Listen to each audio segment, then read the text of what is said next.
विशेषतः मार्केट कमिटीचे सभापती त्यांचं संचालक मंडळ रडत घोड्यावर होत नाही, परंतु शेवट त्यांनी पण सहकार्य केले नाही। आपण योगायोगाने संघटित झालो, परंतु सर्वजणांनी आपण जो लढा दिला त्यामध्ये जो ऐतिहासिक लढा म्हणावा लागेल।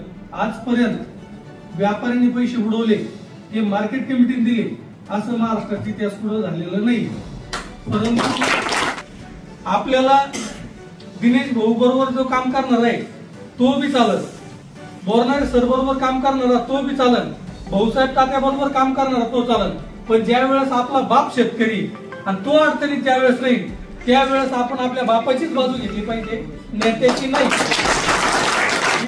पण त्यांनी जर त्यांच्या पक्षावरच जर धरलं तर आपण ग्रामीण भागात काम करतो आणि सगळ्यात मोठा पक्ष वैजापूरमध्ये जो कोणी असेल तो शेतकरी, प्रत्येक घरात शेतकरी।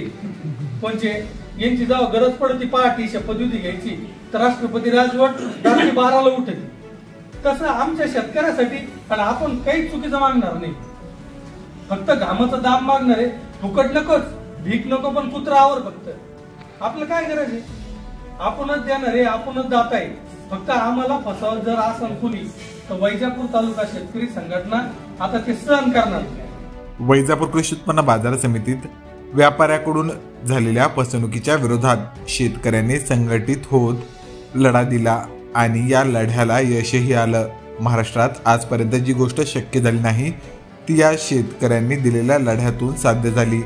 आजपर्यंत व्यापाऱ्याकडून झालेल्या फसवणुकीची भरपाई महाराष्ट्रातील कुठल्याही बाजार समितीने दिलेली नव्हती। मात्र 405 शेतकऱ्यांकडून उभारण्यात आलेल्या अनेक आंदोलनाच्या माध्यमातून केलेल्या संघर्षानंतर वैजापूर कृषी उत्पन्न बाजार समितीने शेतकऱ्यांचे पैसे अदा करण्याचा ऐतिहासिक निर्णय घेतला। हा ऐतिहासिक निर्णय घेण्यासाठी बाजार समितीला भाग पाडणाऱ्या या 405 शेतकऱ्यांनी यापुढे शेतकऱ्यांची होणारी हेळसांड, व्यापाऱ्याकडून होणारी लूट व शेतकऱ्यांच्या विविध प्रश्नांना वाचा फोडून लढा देण्यासाठी शनिवार तारीख 23 ऑगस्ट रोजी वैजापूर तालुका शेतकरी संघटनेची बाजार समितीच्या कार्यालयात बैठक घेत स्थापना केली।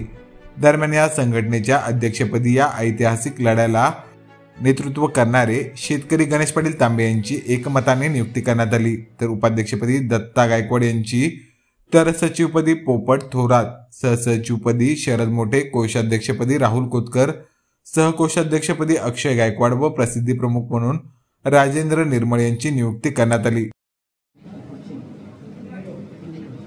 पत्रकार मंडळी तसेच आपले जे प्रलंबित पेमेंट होतं त्यामध्ये आपल्याला आतापर्यंत 90% पेमेंट मिळालेलं आहे, व सर आपलं जे 10% पेमेंट बाकी होतं तर ते मार्केट कमिटी वैजापूरने जी विशेष सर्वसाधारण सभा, सर्व सभासदांची सभासद म्हणजे खऱ्या अर्थाने कृषी उत्पन्न बाजार समितीचे जे मालक आहे, सोसायटी संचालक असेल, ग्रामपंचायत सदस्य असेल, यांचे जे अध्यक्ष यांच्या उपस्थितीत जी सर्वसाधारण सभा होत असते त्या सभेमध्ये जो प्रामुख्याने जो मुद्दा होता उर्वरित पेमेंट, आमचं जे राहिलेलं पेमेंट आहे त्याच्यात ठराव घ्या आणि ते पेमेंट देऊन टाका, यासाठी आपल्या ज्या सह्या घ्यायच्या होत्या, पत्रकार मंडळीचं स्वागत सत्कार करायचं होतं आणि सगळ्यात महत्वाचा विषय होता आपण योगायोगाने संघटित झालो, परंतु सर्वजणांनी आपण जो लढा दिला त्यामध्ये जो ऐतिहासिक लढा म्हणावा लागेल।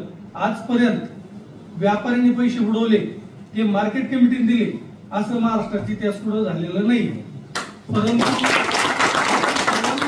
दिली आपल्या कष्टाचा 1 रुपया आपण पैसे तसे आपल्या दवाखान्यात जातील, कुठं अनेक मार्ग पैसे जात असतात आणि शेतकरी इतकं आहे आबाळा खाली तेच आहे, आज गारपीट होती, पाऊस नाही होत, सुलतानी याच्यातून हुकला तास म्हणीत सापडतो, तो कधी खचत नाही, तो आशावादी, परंतु कष्टाचे आपणच का सोडायचे। त्यामध्ये आपल्याला अनेकांनी सहकार्य केलं, त्यामध्ये तालुक्याचे आमदार साहेब असतील, आदरणीय बोरणारे सर, त्यामध्ये डॉक्टर दिनेश भाऊ परदेशी असतील, त्यांनी सहकार्य केलं। विशेषतः मार्केट कमिटीचे सभापती त्यांचं संचालक मंडळ रडत घोड्यावर होत नाही, परंतु शेवट त्यांनी पण सहकार्य केलं नाही, फक्त त्यांनी काशीवरून आणलं आणि यशीत सांडून दिलं, नाहीतर त्यांनी जो प्रयत्न केला खरोखरच आज त्यांच्या सहीशिवाय आपले पैसे मिळू शकत नव्हतं। परंतु आपण आपला हक्क मागत असताना त्याच्यातल्या काही संचालकाला आपण दुश्मन वाटायला लागलो आणि दुश्मन वाटायला लागलो यांच्या बरोबर काही लढताना संघटित होताना आपलं बियायचं काम नाही. आपण शेतकरी आहे, स्वतःच्या जीवाला बियत नाही. मळ्यात जातो, रात्री पाणी भरतो, बिबट्या, वाघ, हत्ती, सिंह काय ज्याच्या भागात जे जे निघत असेल, साप असेल, वीज असेल, वीज पडून बऱ्याच शेतकऱ्याचा मृत्यू होतो. अक्षरशः जीव हातावर घेऊन आपण लढतो, तेव्हा बियत नाही. फक्त आपण संघटित नसल्यामुळं ह्या लोकांनी आपण जगाचा पोषण आहे पण आपलीच किंमत घ्यायचे धंदे लावलेले आहे. आपले नियम असेल काय जे असेल ते आपल्यासाठी, आपण नियमासाठी नाही. फक्त आपण काय होतो, आपला हक्क मागण्यासाठी कुठेतरी हा नाराज होईल, तो नाराज होईल. आपण फक्त इथून पुढं माझी आपल्याला कळकळीची विनंती राहणार आहे. जेव्हा जेव्हा म्हणलो या आंदोलनामध्ये त्रास भरपूर झाला आम्हाला, कारण की या त्रासला आणि संघटनेला मॅनेजचा सगळ्यात मोठा शाप आहे. पुढं होणारा तो त्याची करून घेतो. मग त्या बऱ्याच लोकांना असं वाटत होतं गणेश तांबे त्याचे पैसे किंवा त्याच्यापेक्षा वाढवून घेईल. परंतु बऱ्याच लोकांचे मला फोन यायचे रात्री, गणेश भाऊ तुम्ही जर मॅनेज तर होणार नाही ना काय. परंतु मी त्यांना एकच सांगत होतो, माझा बाप शेतकरी आहे, मला त्याचं नाव लावावं लागेल. आज जर मी पैसे घेईन तर प्रत्येक वेळेस नाव लावावं लागतं गणेश सुभाष तांबे. त्या शेतकऱ्याचं नाव लावायचा आपला अधिकार राहणार नाही. इथून पुढं पण आपण कोणाचाही अपमान करण्यासाठी संघटना केलेली नाही. परंतु आपली जी लूट होती तिच्यावर आपण कधी बोलणार. आपण मार्केट कमिटीत जातो, भराडल्या जातो, कुठेही जा आपण दुर्लक्षित.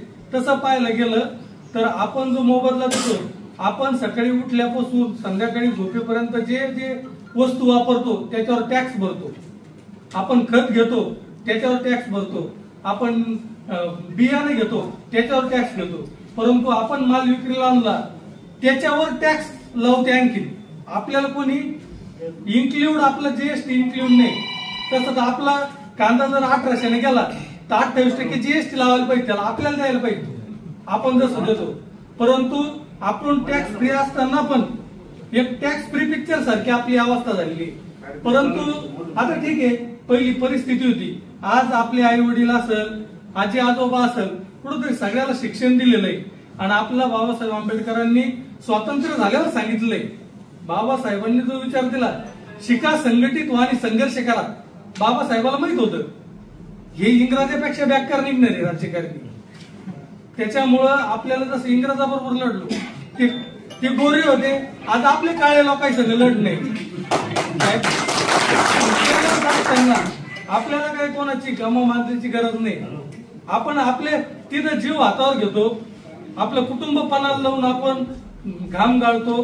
त्याच्यातून आपल्या प्रतिष्ठेसाठी जो प्रश्न येणार आहे तो आपल्याला इथून पुढच्या काळामध्ये तडीच न्यायचा आहे. त्याच्यात सगळ्यात महत्वाचं म्हणजे आता 90% पेमेंट निघलंय, 10% त्याच्यासाठी सर्वसाधारण सभेत मार्केट कमिटीना तो ठराव घ्यावा. दुसरी गोष्ट, आता या कांदा आंदोलनाच्या निमित्तानंच जेव्हा आपण पट्टी पाहतो, पट्टीत आपण दररोज पाहतो, पट्टी येणारी पट्टी आणि जसे प्रचलित नियम आहे तसं आपण सहज त्याच्याकडे पाहतो. आपण हायड्रोलिक टेलर मध्ये कांदे आणतो विक्रीसाठी. हायड्रोलिक टेलरचा निलाव होताना फाळके पाडले जाते. फाळके पाडल्यानंतर त्या फाळक्याचे पैसे कोण देतं? शेतकरी. बरोबर आहे. फाळके भरायचं झालं, काट्यावर नेलं, काट्याचे पैसे कोण देतं? शेतकरी. रोख कॅश देतो. परंतु आपल्या हातात ज्या वेळेस पट्टी येते त्यावेळेस 10 रुपयानं हमाली कट होती. 30 क्विंटल जर ट्रॅक्टर असेल तर 300 रुपये हमाली प्लस तोलई 350 झाले. बरोबर. आपण भरलेले 60 रुपये काट्याचे 400 झाले आणि तिथं 150 रुपये दिले. पुढं भराई 550 रुपये. ठीक आहे, आपण काटा केला, काट्याचे पैसे देऊ. बरोबर आहे. आपले कांदे बाहेर सांडले होते त्याचे पैसे आपण देऊ. हे 2 झाले. 350 रुपये. आपलं ट्रॅक्टर जर हायड्रोलिक वर होतं तर ह्या 350 रुपये द्यायची गरज काय? आणि बस 350 रुपयाचा विषय असा आहे, हा नुसता 350 म्हणून प्रत्येक जण शिल्लक कारण म्हणून सोडून देतो. पण आपण जर शेतकरी, हित, जात, धर्म, शेतकरी जर सोयरा मानला, जेवढे शेतकरी ते सोयरेच मानले, तर वैजापूर कृषी उत्पन्न बाजार समितीमध्ये 250 ट्रॅक्टर सकाळी आणि 250 ट्रॅक्टर संध्याकाळी याची संख्या जास्त आहे. परंतु आपण नुसते हायड्रोलिकचे धरले तर 1.5 लाख रुपये रोज आपला वायाच चालला. आपण तो आम्हाला तर हातच लागत नाही, काम नाही तर दाम नाही. हा लढा आपण जेव्हा मार्केट कमिटीत म्हणलो तर ते म्हणते पहिल्यापासून नियम आहे. अरे बाबा, पहिल्यापासून नियम आहे, पण बाबासाहेब आंबेडकरांनी लिहिलेली घटना जर दुरुस्ती होती 150 वेळेस, तर तेव्हा जेव्हा नियम लिहिले 67ला वसंतराव नाईकाच्या काळात, तेव्हा हायड्रोलिक टेलर नव्हतं, तेव्हा प्लेट काटे नव्हते. आपण हे काही मानलं. आणि आपल्याला आता इथून पुढे काय करायचंय, आपल्याला सगळ्यात महत्वाचं आपला 300चा विचार नाही करायचा. आपण 500 लोक, हा फक्त झाला कशाचा विषय, कांद्याचा. ज्या वेळेस आपल्या मक्का निघणार आहे, मक्काचे टेलर हायड्रोलिकना जोर होते. मग जरा मक्काला 1.5 लाख आणि इकडे 1.5 लाख रुपये. आपण पोराला खायला घरी नेत नाही. पोरांना काही खायला मागितलं, वही मागितली तर हलकी नेऊन देतो. आणि यांना का द्यायचं फुकट, हा सगळ्यात महत्वाचा मुद्दा आहे. आणि याच्यासाठीच कधी नुसता गणेश तांबे जर म्हणला तर या गोष्टी खरोखर होणार नाही. पण तुमच्या सगळ्याची साथ असेल, पत्रकारांनी सुद्धा याच्यात लक्ष घातलं पाहिजे. ठीक आहे, माथडी कायदा आहे, माथडीचा नियम आहे, परंतु याच्यात बदल तर झाले पाहिजे ना. प्रायव्हेट काट्यामध्ये वजनामध्ये फरक येतो. 10 किलो 15 किलो त्याच काट्यातून. आता बाजार समिती जर आमच्याकडून तोलही घेते, 9 कोटी रुपये डिपॉझिट आहे, तुम्ही 4-5 काटे तिथंच ठेवा ना. हो, बाजार समितीचे ठेवा. तुम्ही तोलही घेते, आम्हाला काटा फ्री करा. बाहेर काट्यावर कशासाठी जाऊन द्या. हे सगळे आपले जे मुद्दे हे झाले फक्त मार्केट कमिटीच्या याच्यात. आता मागच्या आठवड्यामध्ये दत्तू भाऊचा यांचा सगळ्यांचा फोन आला का युरियाची लिंकिंग चालू आहे. मी तालुका कृषी अधिकाऱ्यांना फोन केला, म्हणलं साहेब युरियाची लिंकिंग चालू आहे. ते म्हणे फक्त कुठून चालू आहे त्या दुकानात जाऊन आम्हाला फोन करा. मी त्यांना म्हणलं कोणत्या दुकानात युरिया नाही ते सांगा. ते म्हणे सगळ्याकडे युरिया आहे, तुम्ही फक्त त्या दुकानात जा, मला फोन करा. पण आपली संघटना नसल्यामुळं आपल्यापर्यंत मेसेज पोहोचला नाही. त्यांनी क्वालिटी कंट्रोलरचा मला नंबर दिला होता. अक्षरशः त्या क्वालिटी कंट्रोलरचे मला 10 फोन आले, तुम्हाला किती लागतो. म्हटलं भाऊ मी मध्येच नेऊन ठेवले फक्त लोकांचा. तर ते ज्यांना लागत त्यांना फोन करायला लावा. ही संघटनेची ताकद राहते आणि आपलं कम्युनिकेशन झालं पाहिजे. फक्त आता पहिले इतकं शरद जोशी साहेब असन, राजू शेट्टी साहेब असन, यांनी ज्या संघटना केल्या त्यावेळेस कॉन्टॅक्ट होणं खूप मुश्किल होतं. आज आपण व्हॉट्सअपवर ग्रुप जर बनवला, 1000 2,000 लोक, 10,000 लोक जर आपल्या याच्यात असेल आणि शरद भाऊंनी सांगितलं आयडेंटिटी बनवायचा, आपला बिलला जरी पाहिला ना, त्यांना बोगस बी द्यायची हिंमत नाही झाली पाहिजे. बिल लावून गेला का त्यांना ताबडतोब आपलं युरियाची गोळी त्याच दरात आपल्याकडे. आता ज्या संघटना आपण नेमलेल्या आहे, पंचायत राज असेल, तर त्यांनी आपल्या आता आहे, तुम्ही विचार करा, 30 35 हजार रुपये भरून पंचायत समितीने विहिरीच्या प्रमा दिल्या, प्रशासकीय मान्यता दिल्या. यांचेच अधिकारी जिओ टॅगिंगला आले नाही. आता पंचायत समितीत आपण गेल्यावर ते म्हणते 2-2 वर्ष तुम्ही चालू केलं नाही, आता ते कॅन्सल झाले. 30,000 रुपये अक्षरशः पाण्यात गेले. बरोबर आहे. ज्यांचे मस्टर भरले त्यांची डिमांड गेली नाही, ज्यांचे पूर्ण फायनल केले नाही, आज गोटे हजारांनो गोटे. आणि सर सगळं तो धंदा चालू आहे. अहो जिओ टॅगिंगला तुला कशाला पैसे लागले बाबा. जिओ टॅगिंगला जो माणूस येतो त्याला 50 रुपये प्रति जिओ टॅगिंग सरकार देतं. त्यांच्याकडे खासगी माणसं नाही ना, तर त्याला देतं. आपल्याच गावात आपण एजंट नेमलेला राहत्या, तुम्ही साहेबाला 500 द्यावं लागते. साहेबाचे त्याचं काय संदूक राहतं, हे आपल्याला सरळ करायची यंत्रणा. आणि ही होत नाही असं होऊ शकत नाही. काय फक्त आपलं काय करावं लागणार आहे, आपली जी पंचायत राज संघटना आहे MREJ साठी जे त्यांनी त्या कायद्याचा, आपण जसं पंचायत मार्केट कमिटीत आलो, शेस कसा आपला शेसच माहित नव्हता, परंतु तो मार्केट कमिटीत व्यापाऱ्यांना कधी भरावा ते आपल्याला नियम शिकायचे. मग आपण नियम सांगायला लागलो. ते काय म्हणायचे, तुम्हाला द्यायचा नियमच नाही, मग तुम्हाला असं 3-3 महिने शेस थकून द्यायचा नियम आहे का. तुम्हाला दिवाळीच्या वेळेस एका कर्मचाऱ्याला 1 पगाराच्या ऐवजी 2 पगार द्यायचा नियम आहे का. हे आपल्याला पण माहित पाहिजे. म्हणून करताना आपण जे ही जी संकल्पना आहे तरुण मंडळीने मांडली, विशेषतः पोपट भाऊ, राहुल भाऊ, शरद भाऊ, खूप धडाडी तर माझ्यापेक्षा जास्त काम या लोकांनी केलेले.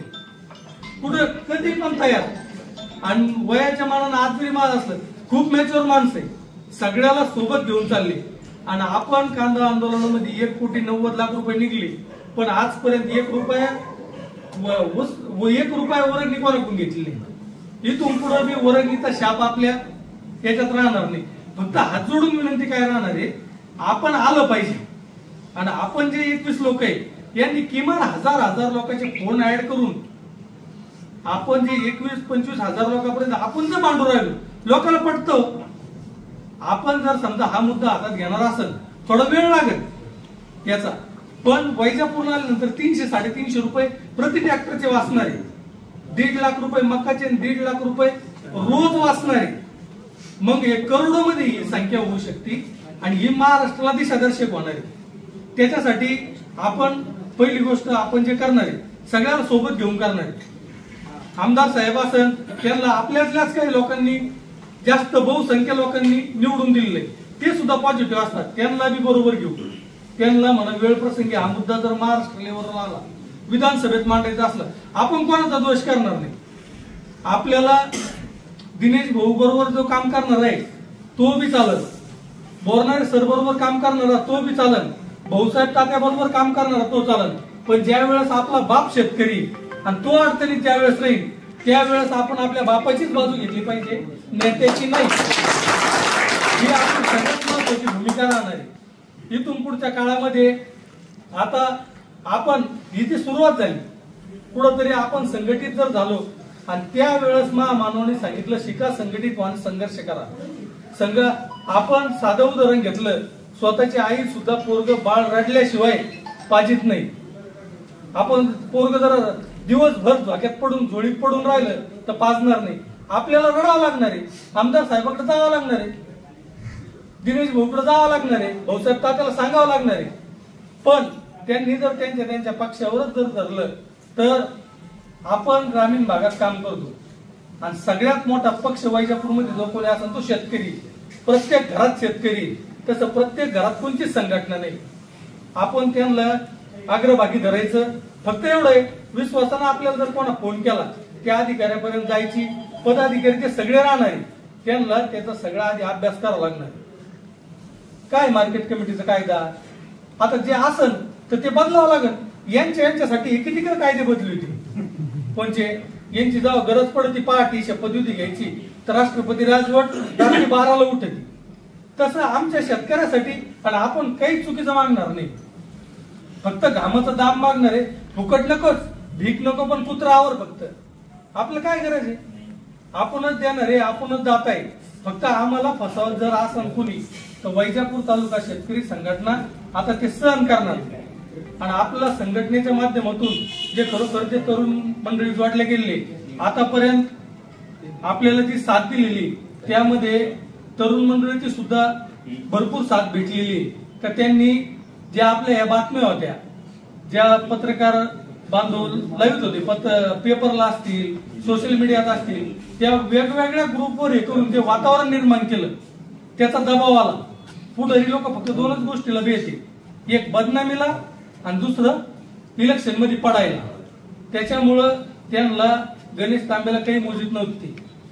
प्रत्येक घरात शेतकरी हे त्यांना माहिती, आणि जोपर्यंत गणेश तांबे शेतकऱ्याची बाजू बोलल तोपर्यंत मला काहीच करीत नाही, हे मला पण माहिती. परंतु ती मै ताकद नाही, ती प्रत्येक गोष्टीत शेतकऱ्याची आहे. आपण आपली ताकद जर ओळखली, इथून पुढे आपली फसवणूक करायची कोणीच हिंमत करणार नाही. मी आता ज्या संघटनेत जे पदाधिकारी मला साथ म्हणून भेटले, आणि मी जरी तुम्ही मोठ्या मनाने अध्यक्ष केला असेल, परंतु एक शेतकरी म्हणूनच काम करणार. कुठल्याही ठिकाणी अध्यक्षपद हे मला मिरवायसाठी नकोय. तुम्ही सोबत असले तर त्या अध्यक्षाला महत्व आहे. त्याच्यामुळं असं कोणी गणेश तांबे अध्यक्ष तेच पोहून घेईल असं काही करू नका. आपल्याला इथून पुढच्या काळामध्ये जे संघटना आहे, आपण आता तालुका कार्यकारिणी डिक्लेअर केली. आपल्याला सर्कल प्रमुख असेल, गट प्रमुख असेल, जे आपण पंचायत समिती गण म्हणतो, गण प्रमुख, सर्कल प्रमुख, जिल्हा परिषद सर्कल, आणि गाव पातळीपर्यंत त्या गावातल्या माणसाला जर तलाट्यानं बोर नसन लवी वारस कारवाईचे 4-5 हजार घेते. मंत्री टीव्हीवर येऊन सांगते 100 रुपयात वारस कारवाई. मग आपण तो मंत्री बोलतो तो JR आपल्याला काढावा लागणार, त्या तलाट्याच्या तोंडावर तो JR मारावा लागणार. आणि प्रत्येक ठिकाणी जर आपले तिथं प्रत्येकाला विचार करावा लागला पाहिजे त्या तलाट्याला का अरे तिथे शेतकरी संघटनेचं कोणतरी असं काय.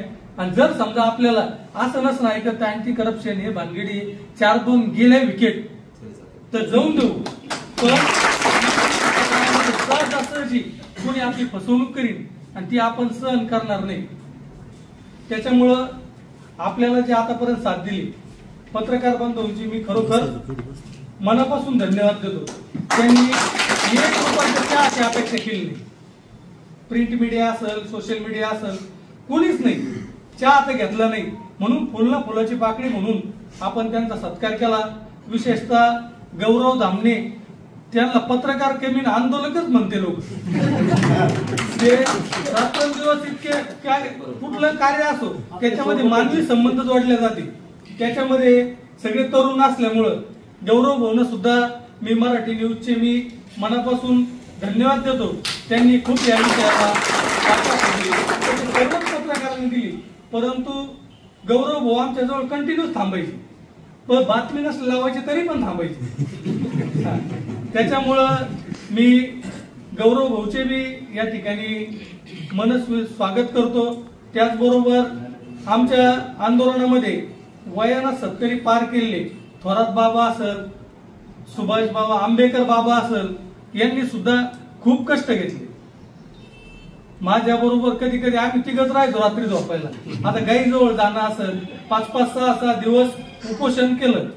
त्यावेळेस यांनी कुठेही घरचा दारचा विचार केला नाही. थंडीचे दिवस होते सुरुवातीला, त्यावेळेस सुद्धा मार्केट कमिटीमध्ये हे 2 वयोवृद्ध माणसं हे माझ्या बरोबरच असायचे. अजून ते काका पण दररोज असायचे, महापारी काका.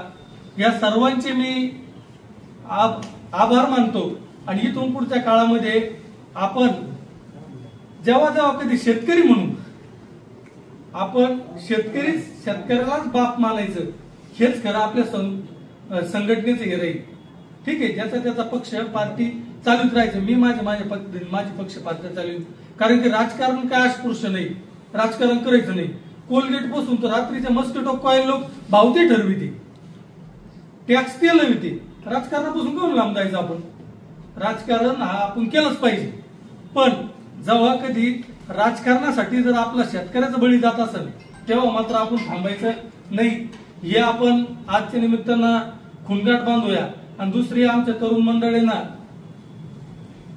आजचा जो संघटनेचा मुहूर्त आहे बराच वेळ टळला, पण माझा वाढदिवस म्हणून ठेवला. आणि काल संध्याकाळपासून शुभेच्छा चालू झाल्या. आणि या तरुण मंडळांना ज्या माझ्याविषयी शुभेच्छा लिहिल्या, मला सुद्धा इच्छा झाली तो गणेश तांबे कोण आहे. इतका मोठा मी नाहीये, ही सगळी तुमची ताकद आहे. कारण की हे लोक गणेश तांबेला भेट नाही. प्रत्येक घरात शेतकरी याचा धाक आहे. आणि जोपर्यंत आपण शेतकऱ्याची भाषा बोलू त्यामुळं आपल्या कोणाला बेची वगैरे काही गरज नाही. तुम्ही भरोसा दाखवला. आज बंद पडलेल्या सोसायटीच्या विलक्षणला बरेच हेवे दावे त्या 5-10 लाख रुपये खर्च येतो, परंतु आतापर्यंत अतिशय एकमताने मला या संघटनेचं संस्थापक अध्यक्ष बनवायचं ठरवलं. सोमवारपासूनच पोपट भाऊ आपण नियमानुसार रजिस्ट्रेशन करून या आणि अजून जे आपण जर जोडणार लोक आहे तर आपण लवकरात लवकर मठाधिपती रामगिरी महाराज आपल्या संस्थेचा झेंडा, आपल्या संस्थेचा जो बिल्ला राहणार बॅच बिल्ला, या सगळ्याचं अनावरण लवकरात लवकर करू. आणि ज्या खरोखर आपण उद्यापासूनच आता ही संघटनेच्या नावाचे जे ग्रुप बनवणार आहे त्याच्यावर काम चालू करून द्या. आपल्याकडे जर कोणाची अडचण आली, अडचणी कधी कळणार आहे तेव्हाच, ज्यावेळेस कोणी सांगल. तसाच जर अन्याय सहन होत असेल करीत असेल तर अन्याय करणारे करीतच राहतील. त्याच्यामुळं इथून पुढच्या काळामध्ये आपण सर्वांनी आतापर्यंत साथ दिली, इथून पुढे बी साथ द्यावा. मी सर्व पत्रकाराचे आपण उपस्थित राहिला, माझ्या वाढदिवसानिमित्त माझा स्वागत सत्कार केला, सगळ्यांचे मनापासून ऋण व्यक्त करतो, धन्यवाद देतो आणि माझे 2 शब्द संपवतो.